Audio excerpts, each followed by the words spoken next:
Hi friends, ఈరోజు blog వచ్చి ఏంటంటే మనకి విజయవాడలో అనేది బొరవేరు పొంగడం వల్ల వరదలనే వచ్చాయి. మా ఇంట్లో చూసారా, అసలు మేము కొంచెం కూడా అనుకోలేదండి ఇంత వాటర్ వస్తుందని చెప్పేసి. ఇది నార్మల్గా కొంచెం కొంచెం అనేది ఇలా వస్తూనే ఉన్నది. ఇంతలోకి మేము ఇంట్లో సామానం అనేది కొద్దిగా జారవేస్తూ ఉన్నాము. అలాగే ఇక్కడ పరిస్థితి అనేది ఏ విధంగా ఉందనేది వీడియో తీసి మీకు అప్లోడ్ చేయాలనేసి ఉద్దేశంతో నేనైతే ఇది చేస్తున్నానండి. అలాగే మేము అసలు ఊహించలేదు, నార్మల్గా ఎప్పుడన్నా వస్తే కాలువల వరకే వచ్చేవి వాటర్ అనేది. కానీ ఇప్పుడు అంతా అసలు మొత్తం అంటే మాకు రాజు నగర్, సింగినగర్, అలాగే కబేలా సెంటర్ ఇట్లా ప్రతి మా చుట్టుపక్కల ఒక ఏరియా మొత్తంలో ఇట్లా రావడం 25 years తర్వాత ఇట్లా రావడం అనేది జరిగిందంట. అసలు ఫుల్ వాటర్ అయితే వచ్చేసిందండి. అసలు మేము అనుకోలేదు. మా ఇంట్లో చూస్తున్నారు కదా, మా బ్రదర్ నుంచొని ఇంకా వాళ్ళ ఆఫీస్ వాళ్ళకైతే ఇన్ఫార్మ్ చేస్తున్నాడు అనమాట. సో వాటర్ అయితే అసలు ఎవ్వరు కూడా అసలు ఊహించలేదండి. చూడగానే వాటర్ అనేది ఈ విధంగా చూస్తున్నారు కదా, చిన్న పిల్లల నుంచి అందరికి కూడా మోకాళ్ళ పైకైతే వాటర్ అయితే వచ్చేసాయండి. అసలు అన్ఎక్స్పెక్టెడ్ అనమాట. చాలామంది ఇళ్ళల్లో అయితే చాలామంది వస్తువులు అయితే తీసుకోలేదండి. ఇంకా ఇది చాలామంది అదృష్టం ఏంటంటే ఇది మార్నింగ్ పూట రావడం వల్ల చాలా అదృష్టం అండి. ఎందుకంటే అదే నైట్ టైం ఎలా వచ్చి ఉంటే అసలు చెప్పలేం కదా. వాటర్ అనేది మనం చిన్నపిల్లలు ఉంటారు, ఆ టైంలో ఏం చేయాలో తెలీదు మనకి. ఆ రోజు మాకు శనివారం పూట కూడా పెద్ద వర్షం అనేది కూడా పడడం వల్ల ఇలా ఇంకా మాకు ఈ వాటర్ అనేది ఇలా ఇళ్ళల్లోకి వచ్చేసింది. అసలు ఎటు చూసినా హౌసెస్ అన్నీ వాటర్లో ఉండడం అనేది జరిగిందండి. చూసారా, లారీ కూడా ఫుల్గా అయితే మునిగిపోయింది. ఇంకా నైట్ టైం వచ్చి ఉంటే ఎంతమంది ప్రాణాలు కోల్పోయే వాళ్ళు. ఇంకా అసలు నార్మల్గా కట్టుకోవడానికి బట్టలు ఉండేవి కాదు, అసలు మొత్తానికి తడిసిపోయేవండి. కాస్త పొద్దున పూట రావడం వల్ల కాస్త కొంత మేరకు అందరి ఇంట్లో సామానాలు కానీ బట్టలు కానీ చిన్నపిల్లలకు కానీ తీసుకోవడం జరిగింది. అసలు ఎటు చూస్తున్నారు కదా, ఎటు చూసినా వాటరే అన్నమాట. ప్రతి ఒక్కళ్ళు ఇళ్ళల్లోకి వెళ్ళి వాటర్ వచ్చేయడం వల్ల అందరూ కూడా చాలామంది చూస్తున్నారు. నేనైతే ఏంటంటే మాది హౌస్ అనేది కొంచెం పైన, మేము ఉండేది అద్దెకి కాబట్టి మేము పైన హౌస్కి అనేది మా అక్క వాళ్ళు కూడా మాతో పాటు మా ఇంట్లో ఉండడానికి వచ్చారు. సో ఇంకా అట్లాగా నేను రోడ్డు మధ్యలో నడుచుకుంటూ వెళ్తూ అసలు ఎంతెంత వాటర్ ఉంది అనేది చూస్తున్నాను. మా ఇంట్లో అయితే మొత్తం చీకటండి. మాకు అసలు కరెంట్ అనేది లేదు. వాటర్ చూసారా, మాకు ఇంకా ఎక్కువ అయితే పెరిగిపోయింది. ఇందాక బండి అనేది చూపించాను కదా, అది సగం వరకు వచ్చినప్పుడు చూపించాను. ఇప్పుడు చూడండి ఫుల్గా అయితే వాటర్ వచ్చేసాయి. అసలు మాకే చాలా వరకు పీకల్లోతు వాటర్ అండి. అసలు ఎంత వాటరో అసలు ఎప్పుడు చూడలేదు. చూడండి, ఒక ఆయన కూడా వెళ్తున్నాడు. అసలు ఎంత వాటర్ అనేది మేము ఎప్పుడు ఎక్స్పెక్ట్ చేయలేదన్నమాట. మేము వచ్చిన తర్వాత, మేము వచ్చి ఒక 20 years తర్వాత ఇప్పుడే వచ్చింది. మా నాన్న వాళ్ళకు కూడా, మా నాన్న ఒక 5 years ఉన్నప్పుడు చిన్న వయసులో వచ్చిందంట. సో ప్రతి ఒక్కళ్ళు అయితే ఇంకా డాబా అయితే ఎక్కేసారండి. ఎందుకంటే ఫస్ట్ ఫ్లోర్స్లో అలాగే డౌన్ ఫ్లోర్లో ఉన్న వాళ్ళందరికైతే వాటర్ అనేది ఫుల్గా వచ్చేసింది. అలాగే రోడ్డు పైన అనమాట. మా ఇంటి పక్కన అందరు చుట్టుపక్కల వాళ్ళందరూ కూడా డాబాస్ అయితే ఎక్కేసి ఇంకా వాటర్ ఏం పరిస్థితి చేయలేక ఇట్లా వీడియోస్ చేసి ఇట్లా అధికారులకి తెలియచేస్తే మాకు అంటే మనం సేఫ్గా ఉండేదానికి బట్టలు, ఫుడ్, అలాగే చిన్నపిల్లలకి కావాల్సిన ఫుడ్ ఐటమ్స్, మిల్క్ ఇట్లాంటి ప్రతి ఒక్కటి అయితే మనకి అవైలబుల్గా వాళ్ళు అందిస్తారని చెప్పేసి చాలామంది అయితే వీడియోస్ అప్లోడ్ చేయమని చెప్పారు. కానీ నాకు అప్పుడు సరిగ్గా కుదరలేదండి. అందుకని నేను మొత్తం అయితే వీడియో అయిన తర్వాత తీద్దామని చెప్పేసి తీసి అయితే చెప్పడం జరిగింది. కానీ నార్మల్గా అయితే మేమే కదండి, చాలామంది విజయవాడలో ఉన్న యూట్యూబర్సే కానీ అలాగే బయట ఉన్న యూట్యూబర్స్ కూడా చాలామంది మా బొడవేరు వంతెన దగ్గర గట్లు తెగిపోవడమే కానీ అట్లాగే ప్రతి ఒక్కటైతే వీడియోస్ తీసి అప్లోడ్ చేయడం వల్ల అధికారులకు త్వరగానే వెళ్ళాయండి. చాలామంది అయితే మాకైతే హెల్ప్ చేశారండి. ఈ వాటర్ రావడం వల్ల మనకి ప్రభుత్వం నుంచి చాలా వరకు అయితే సహకారం దొరికిందండి.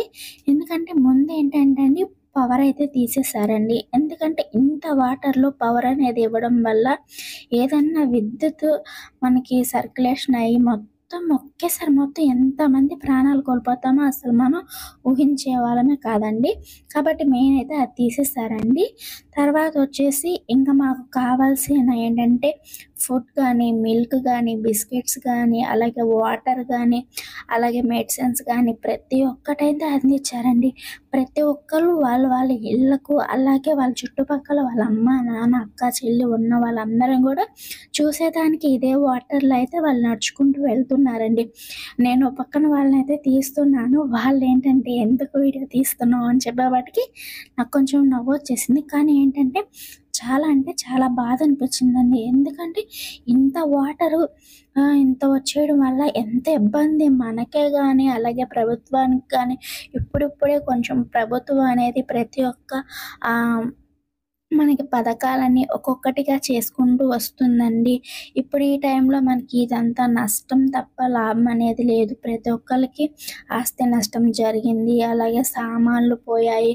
ఇంకా చాలామందికి పనులు లేవు. ఇప్పుడిప్పుడే కొంచెం మంది పిల్లలు చదువుకుంటున్నారు. స్కూల్స్ పోయాయి. చాలా వరకు నష్టం అనేది జరిగింది.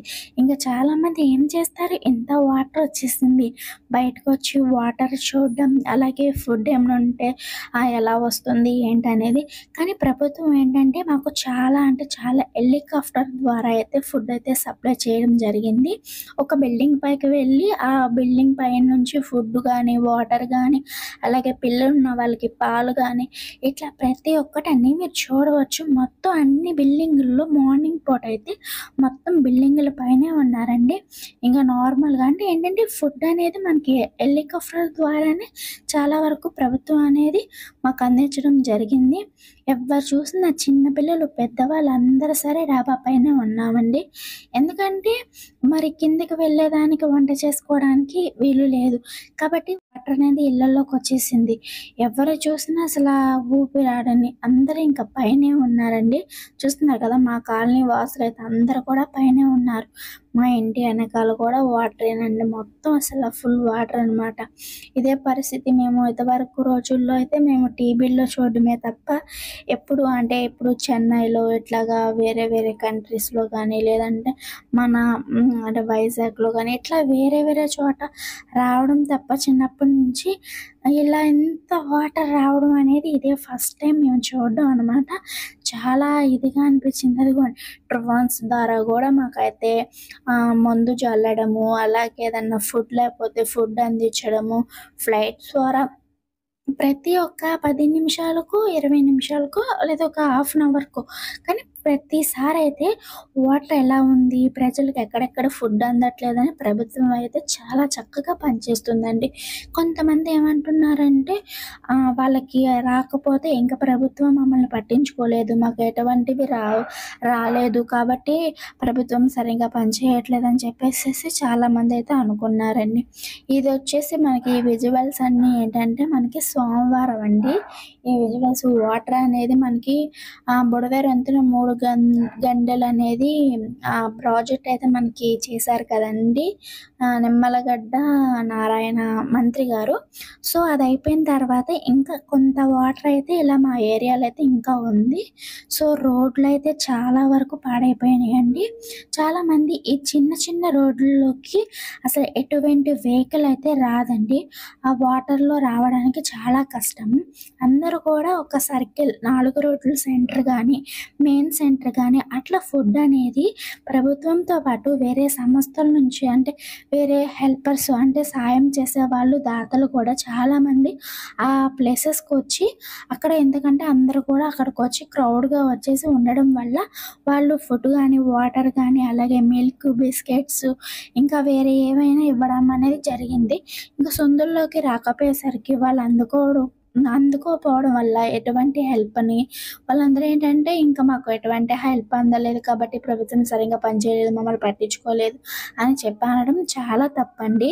ఇప్పుడు వాళ్ళు అంతవరకన్నా మన దగ్గరికి వచ్చారు కాబట్టి మనం అక్కడికి వెళ్ళి మనకు కావాల్సినవన్నీ వచ్చాయో లేదో వాళ్ళు అందించేవి మనం తీసుకొని వాళ్ళని మనకి హెల్ప్ చేస్తున్నారు కాబట్టి కాస్త మనం ప్రోత్సహించాలి. అంటే మనం వాళ్ళ దగ్గర నుంచి హెల్ప్ తీసుకున్నట్టు వాళ్ళకొక థాంక్స్‌గా ఉండాలి. కానీ అలా ఏం లేదండి. చాలామంది తిట్టడం అనేది జరిగింది. మాకు వరదంతా తగ్గిన తర్వాత వీధుల్లోకైతే ఇంటి వద్దకే మాకు ఇంటికొచ్చి సరుకులు కావాల్సినవన్నీ ఇంకా చెత్త పని, అలాగే ప్రతి ఒక్క పోలీస్ వాళ్ళు గానీ, మనకి అలాగే మిలిటరీ వాళ్ళు గానీ, ఇలాగా సహాయం చేసేవాళ్ళు ఆరెంజ్ కలర్స్‌లో ఉంటారు. వాళ్ళనేమంటారో నాకైతే తెలీదు. తెలిస్తే కామెంట్ చేయండి. ఇలా ప్రతి ఒక్కళ్ళైతే తమ పనులనైతే చాలా త్వరగా అంటే నేను చెప్పాను కదండీ! ఇంట్లో చాలా మందికి వరదలొచ్చిన వాళ్ళందరికీ చాలా వరకు ఇంట్లో మంచాలు, అలాగే పరుపులు, ఫ్రిడ్జెసు, సామానం, బట్టలు ఇట్లా ప్రతి ఒక్కటైతే వెళ్ళిపోయింది. ఆ చెత్త మొత్తాన్ని దానివల్ల వాటర్ ఎళ్ళట్లేదేమని చెప్పేసేసి ప్రభుత్వం మనకి త్వరగా పనులయిపోవాలని ఆ వాటర్‌లో ఉన్నప్పుడే ఇలా మున్సిపాలిటీ వాళ్ళనైతే తీసుకొచ్చి చేయడం, ఇలా తాగేవాళ్ళు కూడా తాగడం. ఇలా నీట్‌గా అయితే రోడ్లన్నీ క్లీన్ చేసేసి చెత్త మొత్తం పక్కన పెట్టి ఇలా టాటర్లు, అలాగే కొక్లెయిన్స్ ఇలా ప్రతి ఒక్క దాన్ని బైక్స్ ఇవన్నీ అయితే చాలా పాడైపోయినాయండి. కార్స్ గూడా చాలా పాడైపోయినాయి కార్లున్న వాళ్ళకి. కానీ రోడ్లు మొత్తం అయితే చెత్త ఏం లేకుండా వాటర్ వెళ్ళకోకుండా ఉండడానికి ఎలాంటి అద్దంకాలుంటే అవన్నీ తొలగిచ్చేసి ప్రభుత్వం వాటర్ అనేది త్వరగా డ్రై అయిపోయేలాగా మనకి అంటే ఈళ్ళు చాలా వరకు భయపడతా ఉంటారు కదండీ వరదలంటే. అందుకని చెప్పేసేసి అలాగే నిత్యావసర సరుకులు ఈ వాటర్ అనేది తగ్గిన తర్వాత ఈ ఏరియాస్‌లో త్వరగా అయితే వచ్చేసాయి.